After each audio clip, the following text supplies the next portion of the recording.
Salam dan bahagia. Perkenalkan, nama saya Margareta Nanahera, calon guru penggerak Angkatan 11 dari Kabupaten Flores Timur.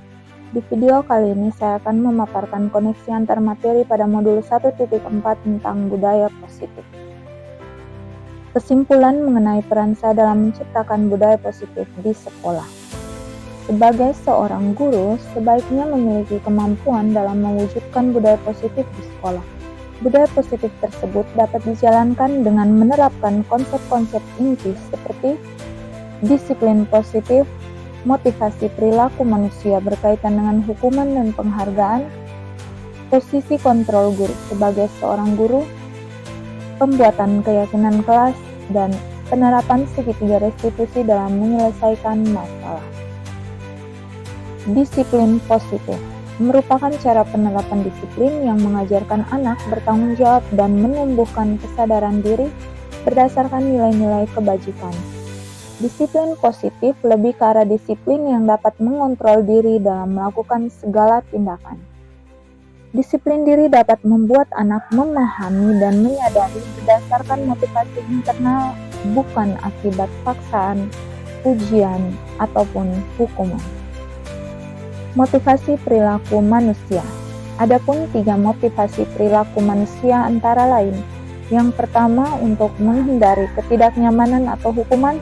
Yang kedua, untuk mendapatkan penghargaan atau imbalan dari orang lain.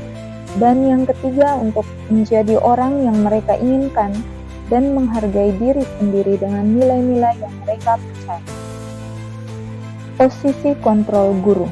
Ada 5 posisi kontrol guru, antara lain: yang pertama, guru sebagai penghukum. Yang kedua, guru sebagai teman. Yang ketiga, guru sebagai pembuat merasa bersalah.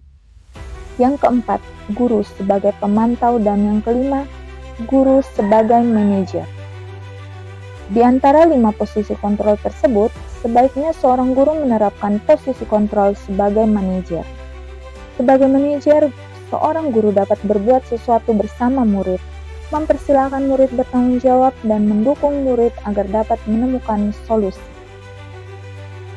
Keyakinan sekolah atau kelas. Guru berperan dalam terbentuknya keyakinan sekolah atau kelas dengan adanya kesepakatan antara guru dan murid.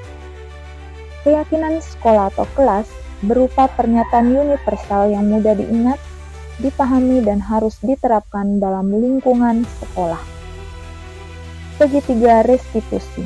Adapun tahapan dalam segitiga restitusi yaitu: yang pertama, menstabilkan identitas, yang kedua, validasi tindakan yang salah, dan yang ketiga, menanyakan keyakinan.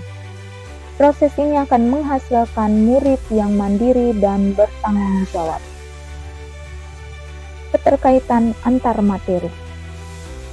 Adapun keterkaitan antara materi pada modul ini yaitu budaya positif dengan 3 modul sebelumnya, yaitu menjalankan budaya positif di sekolah akan mempermudah dalam tercapainya tujuan pendidikan nasional sesuai dengan filosofi Ki Hajar Dewantara, yaitu pendidikan yang berpihak pada murid serta menuntun sesuai dengan kodrat yang ada pada murid. Yang berikut, budaya positif dapat terwujud jika seorang guru memiliki 5 nilai guru penggerak, yaitu berpihak pada murid, mandiri, reflektif, kolaboratif, dan inovatif. Selain itu, guru juga harus memiliki peran sebagai penggerak dalam membangun budaya positif di lingkungan sekolah. Salah satu perubahan yang diinginkan sesuai dengan visi guru penggerak adalah terbentuknya budaya positif agar diperoleh sekolah yang nyaman, aman, dan berpihak pada murid. Untuk mewujudkan visi guru penggerak tersebut dengan membuat prakarsa perubahan sesuai dengan filosofi Ki Hajar Dewantara dan profil pelajar Pancasila. Refleksi. Pertanyaan pertama, sejauh mana pemahaman Anda tentang konsep-konsep inti yang telah Anda pelajari di modul ini, yaitu disiplin positif, teori kontrol, teori motivasi, hukuman dan penghargaan, posisi kontrol guru, kebutuhan dasar manusia, keyakinan kelas, dan segitiga restitusi. Adakah hal-hal yang menarik untuk Anda dan di luar dugaan? Saya telah memahami tentang konsep-konsep inti yang ada pada modul 1.4 tentang budaya positif ini dan akan saya bagikan dengan rekan-rekan guru di sekolah saya. Adapun hal menarik dan di luar dugaan ketika saya menerapkan segitiga restitusi dalam menyelesaikan masalah siswa adalah adanya perubahan perilaku dan juga mental murid, bukan karena takut akan hukuman, tetapi lebih kepada kesadaran dari dalam diri. Pertanyaan kedua, perubahan apa yang terjadi pada cara berpikir Anda dalam menciptakan budaya positif di kelas maupun sekolah Anda setelah mempelajari modul ini? Sebelumnya, posisi kontrol yang biasa saya lakukan sebagai guru selama ini adalah sebagai penghukum dan pemantau. Namun, setelah mempelajari modul 1.4 ini, saya menyadari bahwa tindakan saya tersebut salah. Kedepannya saya akan membimbing mereka untuk menemukan solusi dengan memposisikan diri sebagai manajer dan menerapkan segitiga restitusi dalam menyelesaikan permasalahan. Pengalaman seperti apakah yang pernah Anda alami terkait penerapan konsep-konsep inti dalam modul budaya positif, baik di lingkup kelas maupun sekolah Anda? Yang pertama, memahami bahwa kebutuhan dasar manusia harus terpenuhi agar tidak terjadi pelanggaran akibat kurangnya kebutuhan dasar tersebut. Yang kedua, memposisikan diri sebagai penghukum bukanlah hal yang tepat untuk memberikan efek jera kepada murid. Dan yang ketiga, saya menangani murid yang sering terlambat ke sekolah dengan menggunakan langkah-langkah pada segitiga restitusi, yaitu menstabilkan identitas, validasi tindakan yang salah, dan menanyakan keyakinan. Bagaimanakah perasaan Anda ketika mengalami hal-hal tersebut? Saya merasa senang karena dapat menerapkan segitiga restitusi dalam menangani masalah murid dan membuat murid belajar dari kesalahan yang telah diperbuat. Selain itu, saya termotivasi untuk terus memperbaiki diri, sudah mampu mengontrol emosi dan amarah terhadap tindakan yang dilakukan murid. Menurut Anda, terkait pengalaman dalam penerapan konsep-konsep tersebut, hal apa sajakah yang sudah baik? Adakah yang perlu diperbaiki?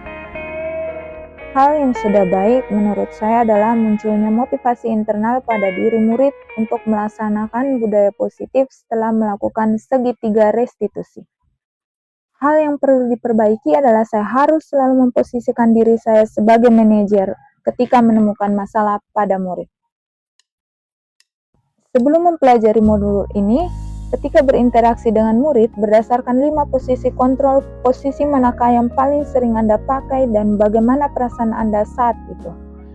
Setelah mempelajari modul ini, posisi apa yang Anda pakai dan bagaimana perasaan Anda sekarang, apa perbedaannya? Sebelum mempelajari modul ini, posisi yang sering saya pakai adalah sebagai penghukum dan pemantau. Pada saat itu saya merasa bersalah ketika harus memberikan hukuman kepada murid ketika berbuat salah. Namun setelah mempelajari modul ini, saya mulai berusaha menerapkan posisi manajer ketika menemukan masalah. Perasaan saya senang karena dapat membangun komunikasi dengan murid untuk menumbuhkan rasa tanggung jawab dan mandiri dalam dirinya. Sebelum mempelajari modul ini, pernahkah Anda menerapkan segitiga restitusi ketika menghadapi permasalahan murid? Jika iya, tahapan mana yang Anda praktekkan dan bagaimana Anda mempraktekannya? Saya pernah melakukannya, namun hanya menggunakan satu tahapan saja, yaitu pada tahap menstabilkan identitas dengan memberi pernyataan, Ibu tidak mau mencari siapa yang benar dan siapa yang salah, namun Ibu hanya ingin menyelesaikan masalahnya. Selain konsep-konsep yang disampaikan dalam modul ini, adakah hal-hal lain yang menurut Anda penting untuk dipelajari dalam proses menciptakan budaya positif, baik di lingkungan kelas maupun sekolah? Hal lain yang menurut saya penting dipelajari dalam proses menciptakan budaya positif adalah dengan melakukan kolaborasi antara sekolah dan orang tua atau wali murid, agar budaya positif ini tidak hanya dilakukan di sekolah namun juga di rumah, sehingga dapat menjadi suatu karakter yang melekat dalam diri murid saat berada di lingkungan manapun. Demikian pemaparan materi ini. Terima kasih. Salam guru penggerak.